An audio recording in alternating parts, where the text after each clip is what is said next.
Hey guys, it's Becky Williams from Full on Purpose. On today's episode of Word Up Wednesday, we're going to talk about reading facial features. Okay, so why is this important? This is important because if you are talking with someone and you don't know anything about them, it would definitely help if you could look a little bit into their personality and know if they are chatty Cathy, if they want to have all the details from you, or if they're someone who wants you to get straight to the point.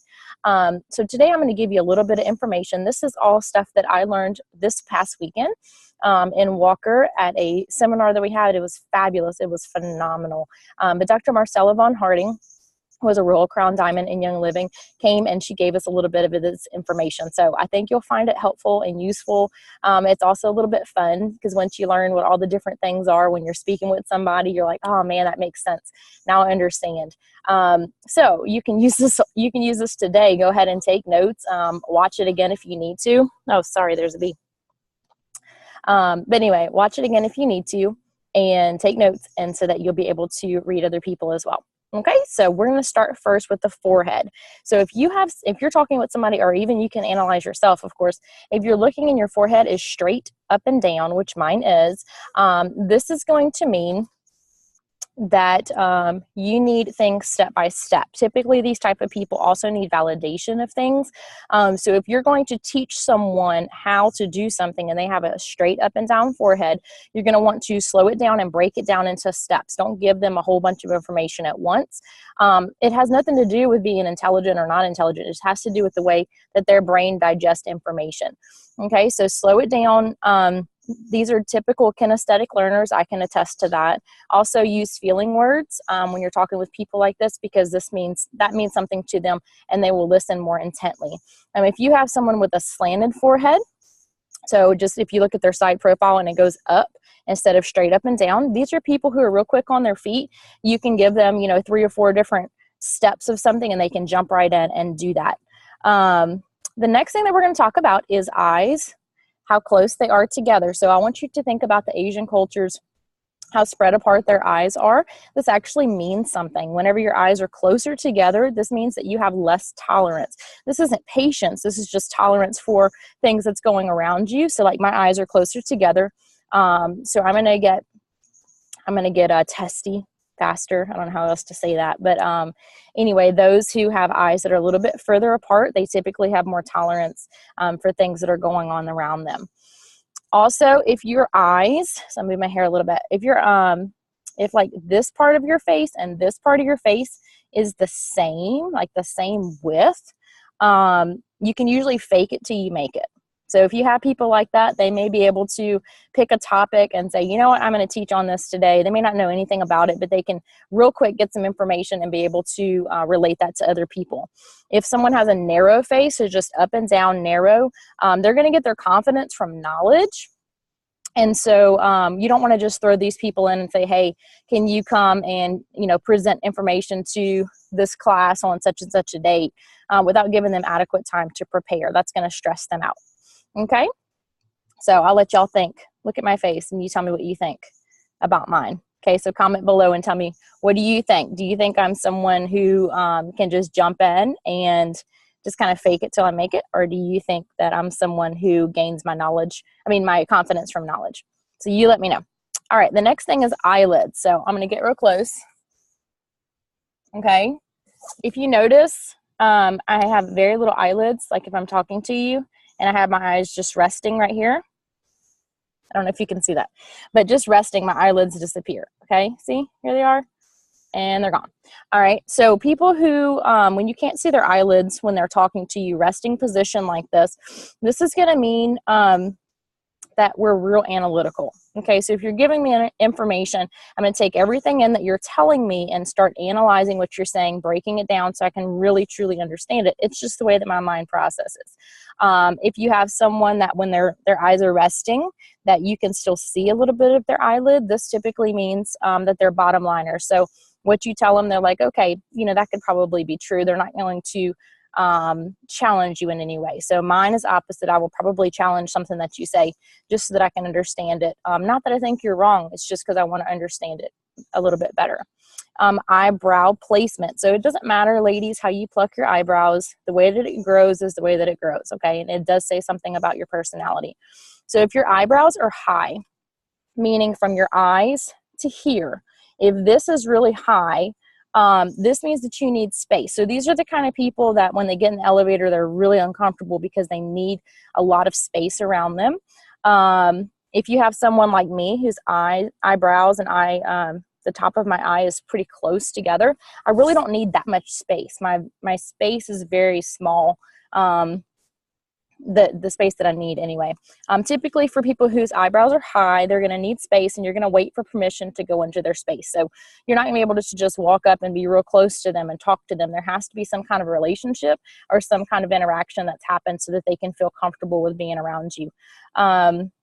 Let's see what else. Oh, also people whose eyebrows are lower typically interrupt people. I know I'm very guilty about doing that, but usually they're mentally quick. So they're pretty quick, and it's because they want to just jump in and add their input to whatever it is that you're saying. They don't mean to be rude. They can't help it. It's just part of our chemical makeup. So if your eyebrows are an inverted V, so it's like a perfect V up here, these type of people need mental control, and they need to be right. The thing about them is they usually are right. They evaluate everything. These are people who are soaking in all the information around them. If someone has a moon eyebrow, the light's changing a little bit. I hope you can still see. If someone has a moon-shaped eyebrow, they're people-oriented. They're relational on a personal level, and they usually learn by example. These are these are mechanical learners. These are people who need to be hands-on. So if you look, I have kind of a moon-shaped eyebrow. So this would be me. I'm a kinesthetic learner. I have to get in and do it. If you want to teach me something, you can give me step-by-step. Remember, straight forehead. So give it to me step-by-step. And then let me do it so that I can practice and make sure I understand it. And as soon as I do that, I've got it. People who have straight eyebrows, just straight across, so like this, if it's just straight, then they are people who are, they need details. They need to have all the details about everything. If someone's eyebrow goes up and then right here, it's just kind of flared at the end, like it's weird. It goes down like this, but then it's flared. It grows weird is what I'm trying to say. If it flares right here, these are people who are usually dramatic about things. So check your eyebrows out. If you have a lot of drama going on, check your eyebrows, see if maybe you're causing some of that. Also, if you've ever seen anybody whose eyebrows are just everywhere, like it's like you just want to go and comb them. These are people who just have chaotic energy. They just have thoughts, and their energy and everything is just all over the place. Also, people with a unibrow that just goes straight across, they have trouble turning their brain off. They usually have trouble sleeping because they have trouble turning those thoughts off. All right, so also, I'm sorry guys, I'm sitting in the grass and I've got these bugs who want to join in our conversation, excuse me. So the shape of your eye, if you look at the shape of your eye, if it's more rounded, these are people who are more emotional. So yes, I have round eyes. Yes, I'm emotional. Straighter eyes, so more straight across. These are people who are more logical.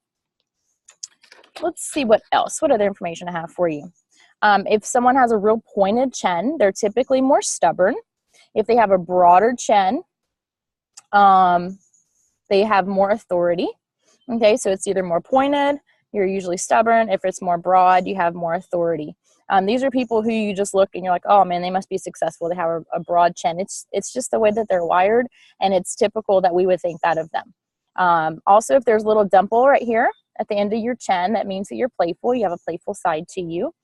Also, if you have a little crease in your chin right here, then that means that at some point you felt abandoned in your life.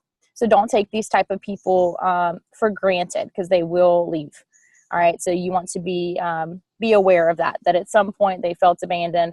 So they may have some kind of history about that. So just make sure that you are paying attention to that, because you don't want to lose friendships and not even realize what you did. Okay, also, the inside of your eye, so this part right here, if this is lower than the outside of the eye, see mine is not, and you'll laugh when you find out why. But from here, if it's a little bit higher on the outside, you have a critical eye. So these are the kind of people who walk into a room and can see every single picture that is off. And they're like, oh gosh, I got to fix that. Those are the, these people make really, really good interior decorators, because they just have an eye for it. If somebody says, oh, they have an eye for decorating, usually it's because the inside right here is lower than the outside. Okay, so check yours out and see if that's a gift that you have. Also, if there's a little ball on the end of the nose, they don't want to be left out of anything. Money is very important to them, and they also like to collect things. All right, if you have a straight bridge on your nose, so just straight down, you're usually a bargain hunter. And you are really good for serving and overseeing projects. If you have a pointed nose, so real skinny pointed nose, you love to investigate. You're usually pretty fussy. You're fussy about things. If it's a straight nose and then kind of pointed down a little bit, then you are a skeptic. So you're not going to believe anything. You have to be proven on everything. And then a ski slope. So if you look at mine, you see how it goes down and then kind of looks like you could ski off the side of it. Ski slope, these people want to add value and be of service. They're the most trusting people, which is true. I trust people relatively fast. Also, I hope you're taking notes because I know this is a lot of stuff. So the distance from here to here, so from the bottom of your nose to the top of your lip, if this is shorter than this, okay, so this distance here is shorter than this, this means that you typically take things personally. So if someone's getting offended when you're in the middle of talking to them, they're getting offended, you have to realize if this is shorter than this, whatever you're saying is they're taking that personally, even if you don't mean it. So maybe you could say, oh, and I don't mean you personally, just I want to make sure I'm not offending you. Okay, this will help you to be able to read their body language of like, what is their deal? Why are they acting like that? Well, it could be that you are hitting on something personal and they think you're talking about them. Also, if someone has a long chin, a longer chin, typically they are sarcastic, but they don't think that they are. Okay. And lastly, I want you to look at your hands, put your hands out in front of you like this. Okay. I want you to look at my thumbs. My thumbs are pretty short. I have pretty short and stubby fingers. Okay. But if your thumb reaches to this first knuckle right here, so if this was stopping here, these, and not many people do. Okay. But if it does, these type of people are very tolerant and they will put up with something, some kind of stressors or that kind of thing in their life for a while, and they will take it and take it and take it and take it. But people, if their thumbs are to here, those type of people will typically have this big emotional outburst of some kind, good, bad, whatever. And then after that, it's done. It's over. It's like they got it out their system and they're good. People like me, whose thumbs are short like this, we will like take that to heart. Whatever it is that other person said, we will take that to heart, that they meant it personally to us, and we will toil over it and try to figure it out and all that kind of stuff. So look at your thumbs. That may help you to understand how you process emotions and hurts and things like that. So I hope today has been helpful. I know it's been a little bit different, but go ahead and try this out. Put some of these principles to play.